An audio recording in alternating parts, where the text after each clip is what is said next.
Mga kababayan, hindi pababayaan. Kahit anong oras, kahit anong panahon,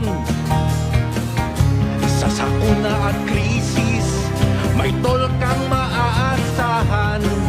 Usapang tol, usapang tol. Senador Francis Tolentino, Senador Francis Tolentino, tol ng bawat Pilipino. Trabaho baka mo, tutok lang dito sa Usapang Tol. Usapang Tol, Usapang Tol. Senador Francis Tolentino, Senador Francis Tolentino, tol ng bawat Pilipino. Magandang umaga, Luzon, Visayas at Mindanao. Magandang umaga rin maging doon sa ating mga kababayan na nagmo-monitor sa ibang bansa sa pamamagitan ng online accounts ng DWIZ 882. Ako po ang inyong lingkod, Cecil Villarosa. Para sa programang Usapang Tol, makakasama natin syempre mamaya walang iba kundi ang tol ng bawat Pilipino, Senator Francis Tol Tolentino. Pwede po kayong makisama sa ating talakayan ngayong umagang ito sa pamamagitan po ng pagkapadala ng mensahe sa aming Facebook page, DWIZ 882, o kaya po sa aming hotline 8470-1750 hanggang 54, o kaya po sa aming text line 0999-376-6768. Naku, talaga po ang init ng panahon. Kahapon po, nasa yung naitalang danger level na heat index, mga kababayan, umabot po sa siyam na mga lugar. Yung nakapagtala ng mahigit 42 degrees na heat index, at kasama po dyan yung lungsod ng Dagupan, Baler, Aurora, Aborlan, Palawan, Pili, Camarines Sur, Rojas City, Capiz, Iloilo City, Dumangas, Iloilo, Catarman, Northern Samar at Cotabato City. At dahil po dyan, may mga eskwelahan na sa Visayas at Mindanao ang nag-abiso na suspendido muna ang face-to-face classes mula kahapon at ngayong araw. Sila naman daw ay binibigyan ng Department of Education ng free hand. Yung mga school authorities, binibigyan sila ng kapangyarihan ng Department of Education na magpasya kung sususpendihin ang klase kapag matindi ang init ng panahon. Kaya po ang paalala natin, paulit-ulit, paalala ng mga otoridad, paalaala ni Senator Tol Tolentino, talaga namang umiwas muna kung maaari sa outdoor activities, particularly from 11 a.m. to 4 p.m. Yan yung binabanggit ng Pag-asa, nakatirikan ng init O kung hindi man maiwasan, tiyakin po na kayo ay hydrated, magdala ng payong at kung ano pa pong pananggalang laban sa mainit na panahon. Samantala, bago po tayo tuluyang pang lumalim sa ating diskusyon ngayong araw na ito, bigyang daan muna natin ang ating mga headline. Mga malalaking balita, pinag-uusapan, mga balitang bagong-bago sa DWIZ Headlines. Sa ulo ng ating mga nagbabagang balita ngayong ikalawa ng Abril taong 2024, araw ng Martes, Pangulong Marcos may hamon sa bagong PNP chief. DWIZ Balita. Mga kongresista nanindigang kailangang isagawa ang Economic Charter Amendments. DWIZ Balita. Mga kumpanya sa bansa, 1% lamang nahanda kontra cyber threats. DWIZ Balita. 4 na bayan sa bansa nakaambang makaranas ng dangerous heat index ngayong linggo. DWIZ Balita. At dahil sa kasong anthrax, pagkain ng mga karne, ibinabala ng Department of Health. Mga balitang updated, mga isyong updated, mga komentaryong updated sa Usapang Tol. Kasama si Senator Tol, Senator Francis Tolentino, Tol ng bawat Pilipino, at Cecil Villarosa. Sa detalye ng mga balita, hinamon ni Pangulong Ferdinand Marcos Jr. ang bagong hepe ng Philippine National Police na si General Romel Francisco Marbil na sugpuin ang iba't ibang banta tulad ng cybercrimes, terorismo at transnational crimes. Inatasan din ni PBBM si General Marbil na ibigay ang pinakamainam na serbisyo sa mga Pilipino at maging agents of progressive transformation ang mga pulis sa ilalim ng bagong pinuno ng organisasyon. Sa ganitong paraan, makakatiyak umano na ligtas ang bawat komunidad sa buong bansa. Giit pa ni Pangulong Marcos, mahalaga na manatiling mapanuri sa harap ng mga hamon at pagkakataon habang sinisikap na itaguyod ang isang bagong Pilipinas. DWIZ Balita. Sa iba pang mga balita, binigyang diin ni Senior Deputy Speaker at Pampanga Representative Aurelio Dong Gonzales Jr. na tutugon ang mga pagbabagong konstitusyonal sa pangailangan ng lipunan.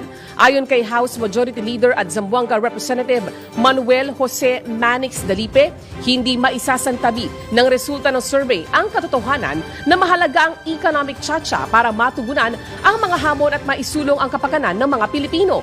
Aniya, ang panukalang pagbabago sa economic provisions ay walang kaugnayan sa pagpapahaba ng termino ng mga nanunungkulan, kundi para lamang mas dumami ang mga dayuhang mamumuhunan sa bansa.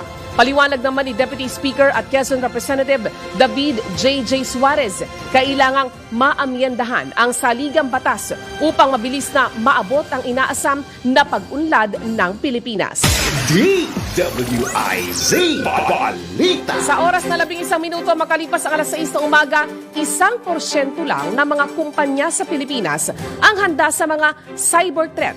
Batay ito sa pag-aaral ng software giant na Cisco Cybersecurity Readiness Index ngayong 2024. Batay sa nasabing pag-aaral, 64% ng mga kumpanya ang nasa beginner level pa lang o nasa progreso o proseso ng pagbuo ng kanilang digital defenses. Nakasaad din sa pag-aaral ng software giant na halos lahat ng kumpanya sa bansa ang hindi handang depensahan ang sarili laban sa mga cyber attack.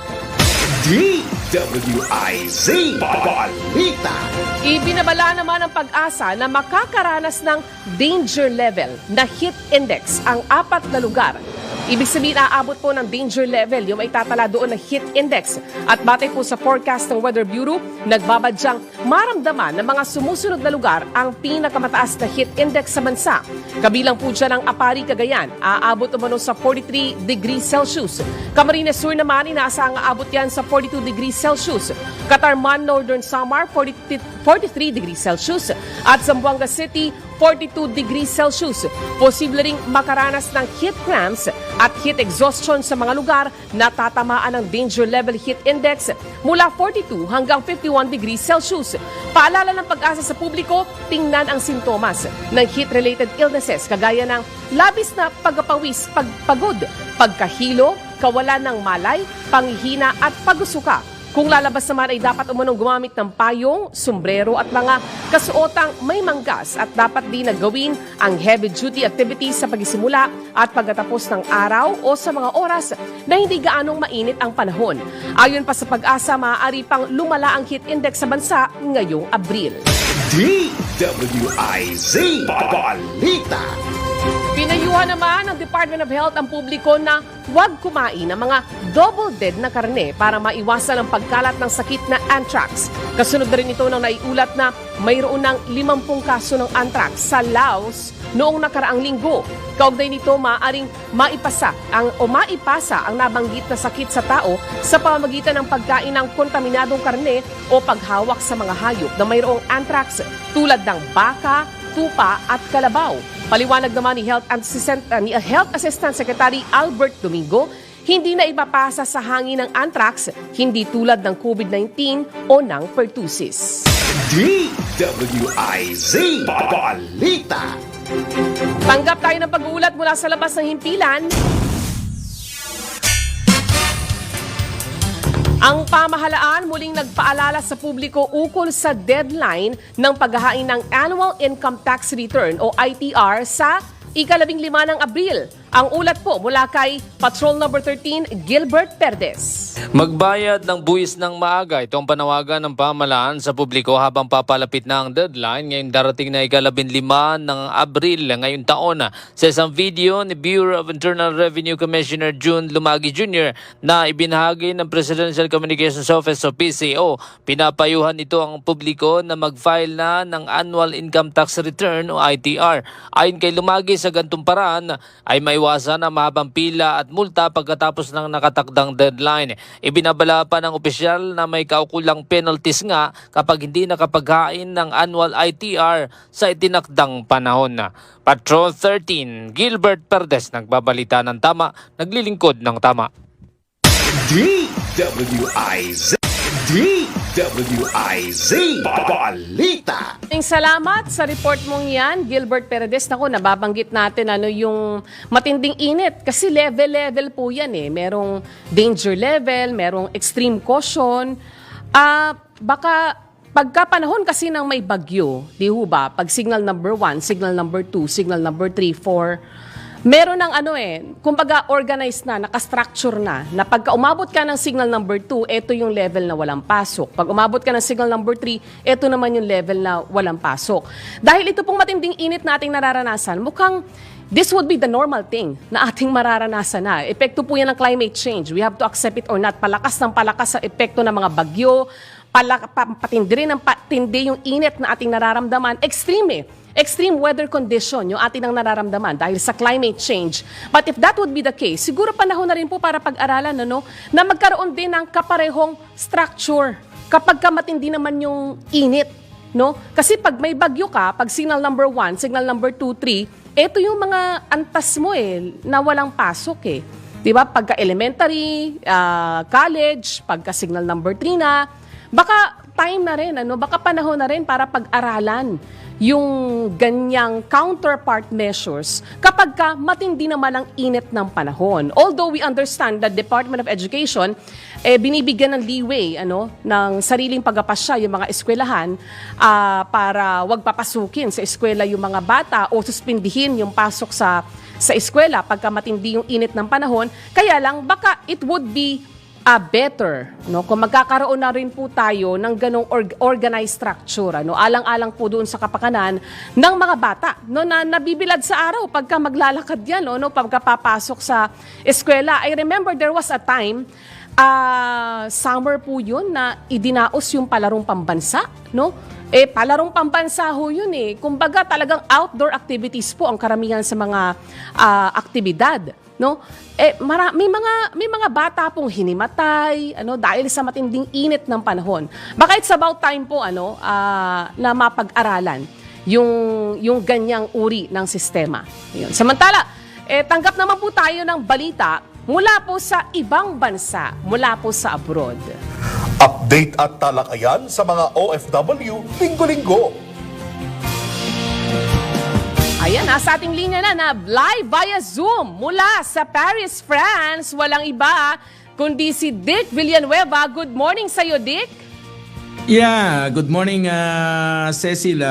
Kung painit ng painit dyan sa Pilipinas, dito naman malamig. 9 degrees at masyadong maulap ngayong gabi. Alas 12 na rito, pasado alas 12 na rito ng hating gabi. Madaling araw, hating gabi. Ayan, okay. So Cecil, meron tayong meron tayong update dito sa isang Pinay OFW na nangyaring yung namaltrato ng kanyang amo. Ito ay sa part-time job niya sa isang Lebanese family. So ayon sa kanya bumiyahe siya ng Paris na bukod sa sahod ay libre pa daw ang pagkain, Cecil. Sige, go ahead. Sabi niya, subalit nung makarating siya sa Paris ay sinabihan siya sa kanyang Lebanese na amo na hindi na ito libre sa pagkain at napilitan siya mag-cash advance ng 100 euro. Nagsisimula daw siya magtrabaho ng alas 10 ng umaga hanggang alas 2 ng madaling araw at nagtatapos ito sa pagmamasahe sa amo niyang babae.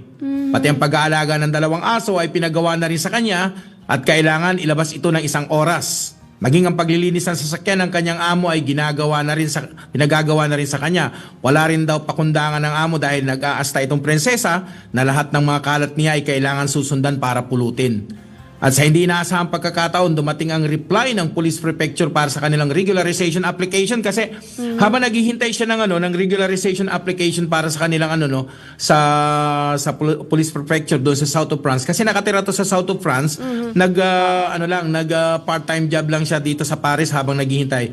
Pero biglaan yung pagpapadala ng appointment letter ng Prefecture de Police para sa kanilang regularization. Nagpaalam siya para sa isang araw na mag-absent na siya pero babalik siya. Pero ang hindi daw siya pinayagan kahit nangako pa itong babalik pagkatapos ng appointment. Imbis na payagan, sinabihan pa siya na ganyan kayo mga Pilipino, nagpapaalam kunwari pero di na babalik dahil nagnakaw na kayo sa inyong mga amo. Okay. Yun ang sa kanya ngayon. So pinagbintangan siyang nagnakaw.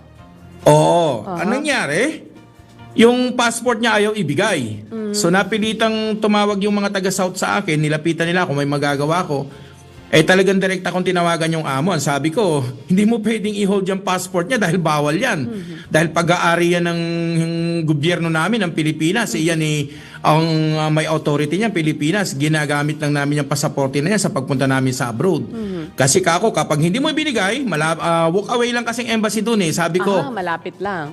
tatawag ako sa Assistant to the National kasama ang police para pupunta niya sa inyo para kunin siya dyan. Natakot. Naririnig ko yung Lebanese na amo. Sabi niya, gusto mo na bang umalis? Sige, bigay ko na sa yung passport. Ganun ang sabi. Natakot kasi si Cecil natakot So sa naibigay yung naman yung passport dun sa ating kababayan. naibigay yung passport at ang ginawa ko doon sa kababayan natin, dito ko na lang pinatuloy sa bahay. Meron naman libreng kwarto diyan kasama ang yung family ko. Doon siya natulog and then kinabukasan bumiyahe siya na maaga pabalik sa South of France para makasama niya ulit ang kanya yung asawa kasi naiwan yung asawa sa South of France.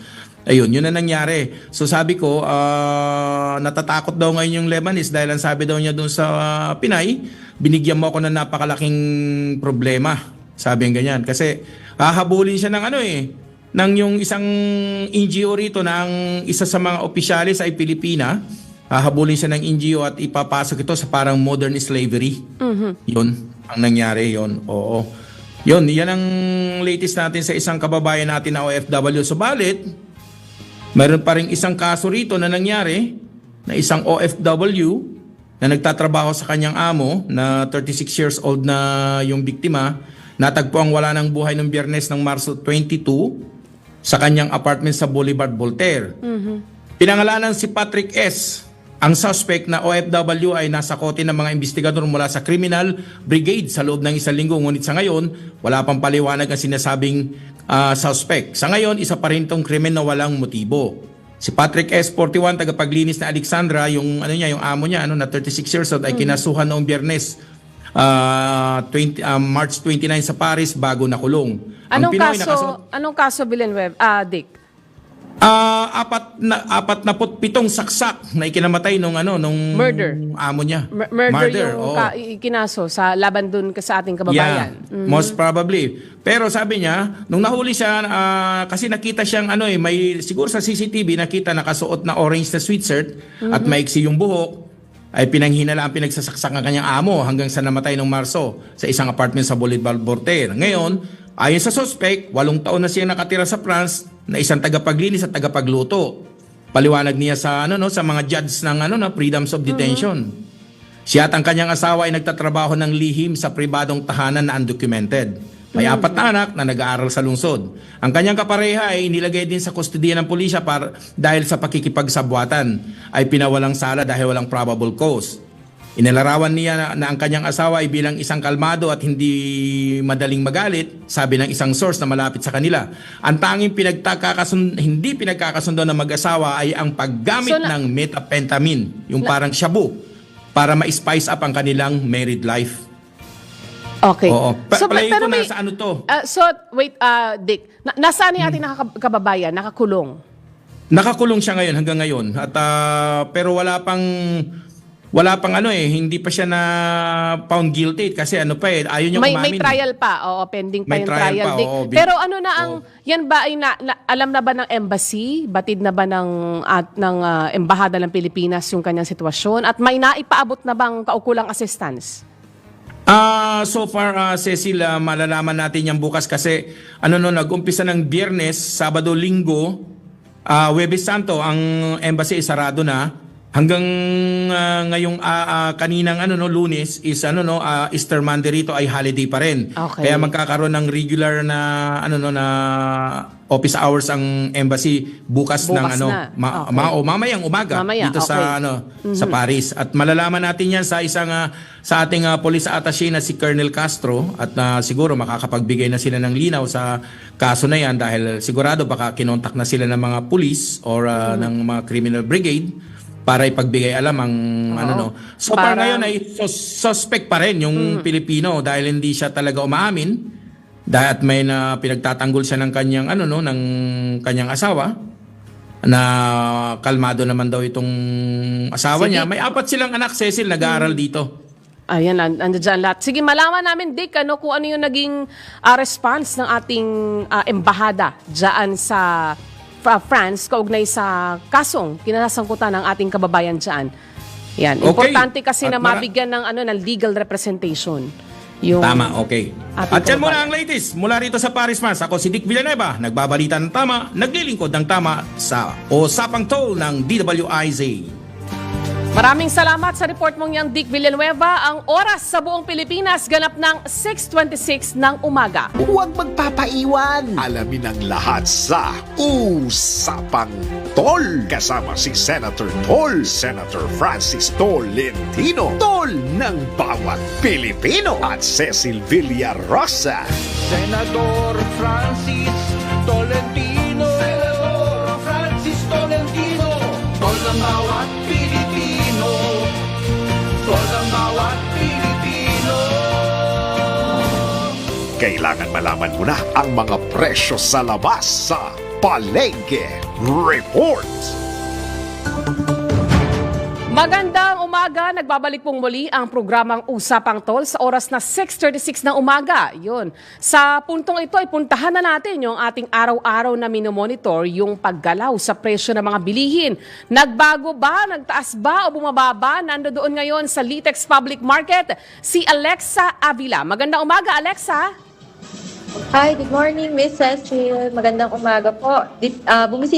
Bumisita tayo dito ngayon sa Litex Market dito sa Quezon City para ma-update sa presyo ng mga pangunahing bilihin. Ang gulay, para sa gulay, ang sibuyas ay nasa 100 pesos per kilo, bawang 160, patatas 140. Ang kamatis ay bumaba from 120 ay nasa 80 pesos na lamang ito. Ang carrots, last time nasa 80 pesos lang din. Yung talong, nasa 120 per kilo, ang palaya 160, repolyo 80, at ang Baguio Pechay ay nasa 100 pesos per kilo. Para naman sa presyo ng karne, ang pork chop ay nasa 320 at sinasabi dito na bumaba daw to ng 10 piso. Yan po ay nasa 350 per kilo, buto-buto 290. Ang presyo ng manok ay nasa 160 pesos per kilo naman. Para sa isda, ang galugong ay nasa 200 pesos per kilo, bangus 150, tilapia nasa 100 pesos per kilo. Miss Cecil? Ang bigas naman, magkano, Alexa, ngayon? Ang bigas iba-iba po yung presyo dito. Merong nasa ang pinakamababa na pwedeng mabili dito ay nasa 50 pesos per kilo. 50. Yung pinakamataas naman na nakita natin dito nasa 70 pesos per kilo. Medyo mura yung 50 pesos kasi yung mga nakaraan yung mga monitoring nasa 53 ganyan, o 52 yung pinakamababa. Pero merong 50 pesos kada kilo na bigas na pinakamura dyan sa Yes, po, Litex Miss Public Cecil. Market. Anyway, ang susunod na tanong natin, Alexa, sino ang maswerteng tatanggap ngayong umaga ng toll token, Sentol token? Ayan, para sa tatanggap ng Sentol token natin, kasama ko ngayon si Tatay Federico Nakulanga. Anong pangalan ulit? Si Tatay Federico. Federico. Ayan, Tatay Federico. Good morning po, Tatay Federico. Ayan, Suot Morning. Good morning po. Suot na ni Tatay Federico yung sombrero ni Sentol. Ilan taon na kayo, Sir Federico? 65 na po. Naku, 65 na pero masipag pa rin po. 65. Oo, masipag pa rin. Masipag pa rin si Tatay Federico. Ano ang tinitinda ninyo, Tatay Federico? Baboy po. Baboy. Kamusta naman po ang benta? Tapos na po ang mahal na araw. Balik ulit po ba ang demand sa baboy? Hindi ako nagtinda ng mahal na araw eh. Hindi kayo ngayon po, kamusta naman po ngayon ang benta? Masigla na ho Medyo ulit. Okay naman. Ayun. Ganda naman. Ay, di maganda. Bagay, maaga-aga pa po eh. Maya-maya, magdadatingan pa yung ibang mga mamimili dyan po sa Litex Public Market, Tatay Federico. Anong oras po kayo dyan sa palengke? Usually, nagsisimulang magbenta. Alas 3 po. Alas 3 ng madaling araw, nandiyan na ho kayo, Tatay Federico. Opo. Oho. Tapos, pagka mamaya pong, anong oras ho kayo natatapos, Tatay? Mga alas 7 ng gabi. Matagal-tagal pala ang bentahan ninyo, Tatay Federico. Marami kayong mabibenta niyan, Tatay Federico? Marami-rami rin. Oo. Kaya nakangiti si Tatay Federico. Maganda na ang benta niya ngayong umaga. Maraming salamat, Tatay Federico, sa pagsuporta sa programang Usapang Tol. Salamat po. Thank you very much po. Ako, smiling face naman si Tatay Federico. Alexa, yan ang kailangan natin pag umaga, no? Opo. At masarap din sa pakiramdam, Alexa, na merong napapangiti. Diba? Ang Yes, programang that's very true. Usapang Tol. That's very true, Miss Ceci. Maraming salamat sa iyo, Alexa. Maraming salamat din po. Ayan. Live po mula dyan sa Litex Public Market sa Quezon City. Magbabalik po ang programang Usapang Tol sa oras. Ang oras po ngayon sa buong Pilipinas, ganap ng 40 minuto. Makalipas ang alas 6 na umaga. Usapang Tol kasama si Senator Tol, Senator Francis Tolentino, Tol ng bawat Pilipino at Cecil Villarosa. Senador Francis Tolentino. Senador Francis Tolentino. Tol ng bawat Pilipino. Tol ng bawat Pilipino.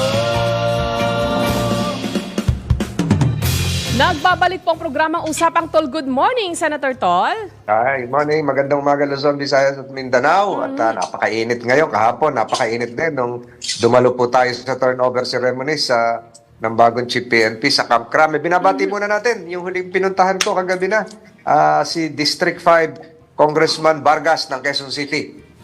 Doon po tayo nagtapos kahapon. At good morning Congressman Vargas at good morning din kay Barangay Captain Freddy Rojas ng Barangay Kaligayahan ng Quezon City at sa mga kababayan natin. Ang Matindi. haba ng araw kahapon, may bagong Chief PNP. Tapos ngayon naman, tuloy tayo sa hindi na udlot na interview natin kahapon kay Yusek Eric Tayad ng Department of Health. Yes, opo.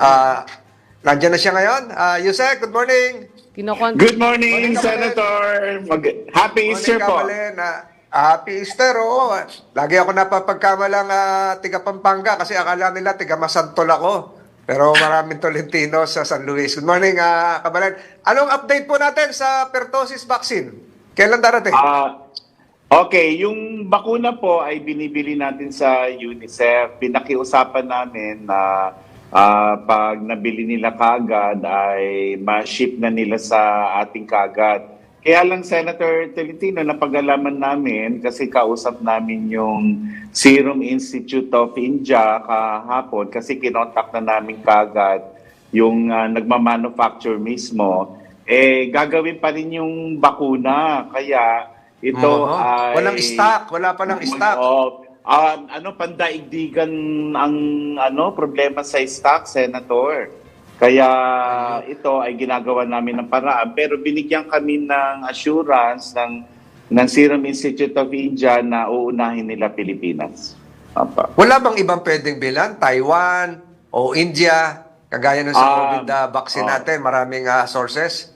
Ang binibili ho namin, Senator Tolentino, yung pre-qualified ng World Health Organization.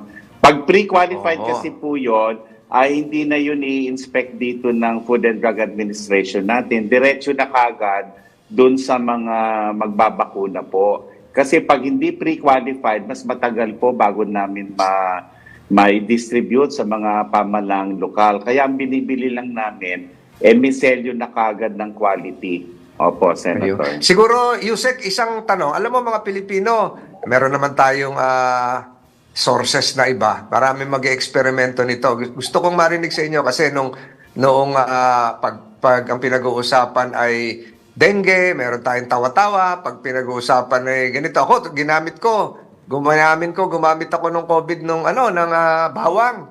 Dito ba sa pertussis, wala pang nalalaman na herbal o traditional medicine na pwedeng ikongkok natin na hindi naman eksperimento, yung ginagamit na talaga?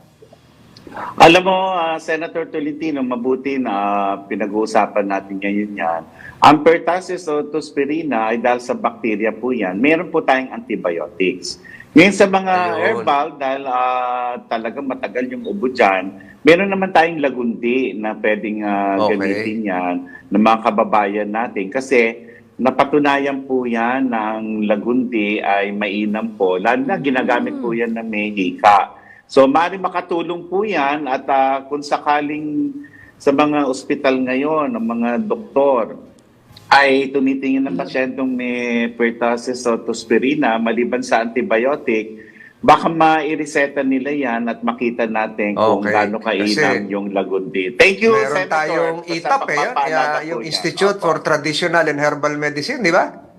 Opo, salamat po. Habang- Isa kayong advocate po sa herbal at sa traditional medicine tinutulungan ko po natin. yan. Tinutulungan ko po yan. Dapat madagdagan nga yung budget ng institute na yan. So, habang naghihintay, hindi natin alam kung kailan ma-deliver ito, matatapos, number 1 tayo sa listahan, yung ating lagundi na talaga namang laganap sa buong Pilipinas, pwedeng gamitin. At siguro, yung tamang prescription na lang, magtanong din sa doktor.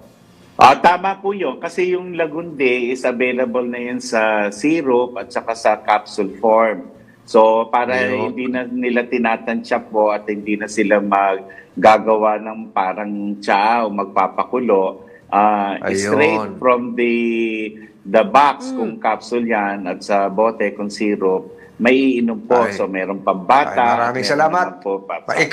Tayo ang unang nag-discuss niya na, Yusek. Wala pang nag-uusap ng tungkol dyan. So, Wala maraming pa po. salamat sa Salamat informasyon po. na binigay mo, Kabalen. Meron kang tanong, Cecil. Napaka-accommodating ni Yusek Tayag. Yes, Yusek Tayag, kasi ano po ba yung early signs to watch out for para that would indicate na yung sakit po pala ay pertussis? Kasi uso rin po ngayon yung ubot sipon eh. So, Okay, magkaiba po yung sa baby na siyang madaling mahawa po kung hindi sila bakunado. Sa baby po, may konting sipon, magiging malapot yung sipon niyan. Kung hindi dudukutin niya, may rapat silang huminga. Yung taas baba ng dibdib nila, bantayan, bumibilis po yan. Tapos biglang tumitigil niya, mangingitim yung bibig. Dahil hindi umuubo yung baby, ay susuka yan. So yan palatandaan ng bacatospirina, lalo na sa mga wala pang 6 na buwan. Ngayon sa atin naman, kung tayo mahahawa po niyan, may ubo, napakatagal. Siguro may higit 2 linggo yan. At sunod-sunod yung ubo, mapapaihi ka o kaya naman sakit ng dibdib. May antibiotics din po yan, kaya lang yung iba ay pinapayuhan na namin magmas para hindi mahawa yung maliliit na bata o mga baby o sanggol po. Pagka dun sa sanggol po, gaano po ba katagal o kabilis magmamanifest yung simptomas, Yusek? Kung mahawa po sila, magbibilang po ng 5 araw hanggang lampas 2 linggo bago mahawa. At mag-uumpisa na po sa sipon po. So, titingnan nyo lang po yon at papacheck up nyo po. At yung nag-aalaga kay baby, mas maganda may mask, lalo na kung hindi ka sigurado na may sipong ka o kahit konting ubo po. Maganda po siguro pagka 5 araw na, pagka several days na yung ubo o sipon. Kasi hindi naman po umuubo yung baby, Yusek, no? Pag sumuka po, o kaya yung dumi nila, napansin nyo, may konting parang sipon, yung po, magduda na po kayo. On another issue, Yusek, yung issue nitong anthrax, no, yung Laos, meron na pong napaulat na kaso ng anthrax. Yung Thailand, nababahala na rin po kasi mukhang nasa malapit po sa boundary nila napaulat yung kaso ng anthrax. Ano po ang mga measures na DOH implements tungkol po dito? Unang-una po, ang anthrax po ay sakit ng mga hayop na kumakain ng damo, yung nagpapastol po. Kasama dyan ang kalabaw, tupa, kambing. Sa ating bansa, may ilang lugar lamang kung saan nai-report po yan. Lalo na kung may napapansin silang bigla na lang namatay ng mga hayop, katulad ng mga binanggit ko kanina. Yan ay sa Ilocos at Cagayan. Mula 2017 hanggang noong isang taon, 8 po ang naitala ng mga kababayan natin na nagkaroon ng anthrax. Paano? Kasi pag namatay yung hayop, hindi naman nila alam na anthrax pala yan. Kuminsan, kinakatay pa yan kasi nangihinayang sila na huwag kainin yung karni po niyan. So yung mga nagdoble katay po niyan, okay, ay maaari silang mahawa sa anthrax, lalo na kung may sugat sila dyan sa mga kamay, braso, o anumang parte ng katawan. So magkakaroon sila ng butlig dyan na mangingitim po yun, kalaunan. At kung hindi maganda yung kalusugan po, ay maaaring ikamatay po na isang may anthrax.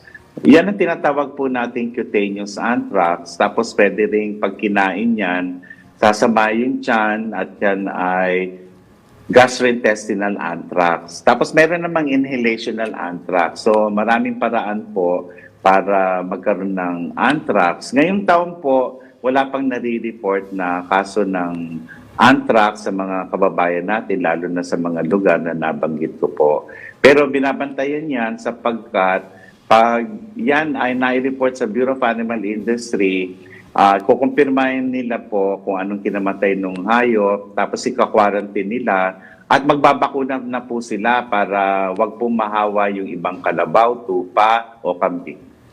Ayun, napakahirap nito. May El Nino pa, tapos yung inaabangan ng ating magsasaka. So maraming salamat Yusek Tayag, at yung sa ating napag-usapan, yung pwede palang herbal din habang naghihintay doon sa bakuna, siguro isipin din ng ating mga rural health physicians, ang ating mga municipal health officers at mga doktor natin sa mga lalawigan. Maraming salamat sa oras na binigay mo sa programang Usapan Tol, Undersecretary Eric Tayag ng Department of Health. Napakasipag nito, Cecil. Yes, opo. Maraming salamat. Magandang umaga po. Magandang umaga po, Yusek Tayag. Isa sa mga masisipag na natin yan, government worker. Malapit na tayo, Cecil. At alam mo, ilang araw na lang ay ano ba mga padating? Magbabayad ng income tax. April Diba? 15 yon, Sentol. Ayun. Yun namang SALN. Meron pa SALN yan. May SALN sa mga pa. nasa Katapusan sa ng pamahalaan. Abril. So, Katapusan yata yung ng Abril, ano? oo, maraming ngayon. Pero batiin natin ng maligayang kaarawan si Michael Barredo, ang presidente ng Paralympic Committee of the Philippines. At congratulations din kay Ms. Ramos na pasok sa Paris Olympics na lumaban sa Bangkok. At ito po ay isang weightlifter din katulad ni Heidelin Diaz. Cecil, meron pa ba tayong iuulat? Yes, Sentol, yung mga nagbo-monitor din sa atin, Sentol, sa Facebook page, nire-retrieve ko lang kung kakayanin, ano. Ito, may nakikinig sa atin via Facebook page si Marjon Mamhot. Ayan, at si Ma'am Helen Aquino. Good morning po sa inyo. At salamat po sa pagsuporta, pagsubaybay sa programang Usapang Tol. Bigyan daan na muna sa natin. Sa mga tiga na Bunturan, Davao, makita-kita po tayo ng alas 10:30 mamaya. Wow. Nandiyan po ako sa Davao ng 10:30 na umaga. Lilipad pala kayo Magkita-kita po papunta tayo ng dyan. Davao Center. Kaya mainit doon at marami nang ingat po tayo. Marami ng mga mayors na nag-declare na walang klase dahil sa init. So ingat po tayo. Stay hydrated. Ito po si Senator Francis Tolentino. Yan. May panalangin ka pa, Cecil? Yes, Sentol. Ito, bigandaan lang natin itong mahalagang mensahe mula po kay D. Edgard Cabangon, ang chairman ng Aliw Broadcasting Corporation. Food for thought. Time, friends, health, and relationships don't come with a price tag. But when we lose them, then we realize the cost. Think good. Thank God. Thank God. Have a great day ahead. God bless you. Ang bilis na oras, Cecil. Yes, Ang Sentol. bilis na oras. Eksaktong alas 7 na. So muli, ito si Senator Francis Tolentino. Magkita-kita po muli tayo bukas sa ating programa. At good morning sa mga kababayan ko sa General Aguinaldo, Cavite. Magkita-kita rin po tayo bukas ng hapon dyan. At Cecil, Yes, congratulations ulit kay General Marbil. At ito po si Senator Francis Tolentino. Magandang umaga sa mga sumubaybay sa Usapang Tol. Ako naman po inyong lingkod, Cecil Villarosa, Antabayanan, ang susunod na programang Pasada Balita kasama si Kuyang John Ibanez. Senador Francis Tolentino. Senador Francis Tolentino. Tol ng bawat Pilipino. Tol ng bawat Pilipino. Trabaho ba ang hanap mo? Mga isyung napapanahon, opinyon at diskusyon, turismo, negosyo, isang oras na hitik sa impormasyon. Ang bawat umaga mo, magbabago sa Usapang Tol. Kasama sina Senator Francis Tol Tolentino at Cecil Villarosa. Lunes hanggang Biyernes, alas 6 ng umaga. Dito lang sa DWIZ. Nagbabalita ng tama, naglilingkod ng tama. Tol ng bawat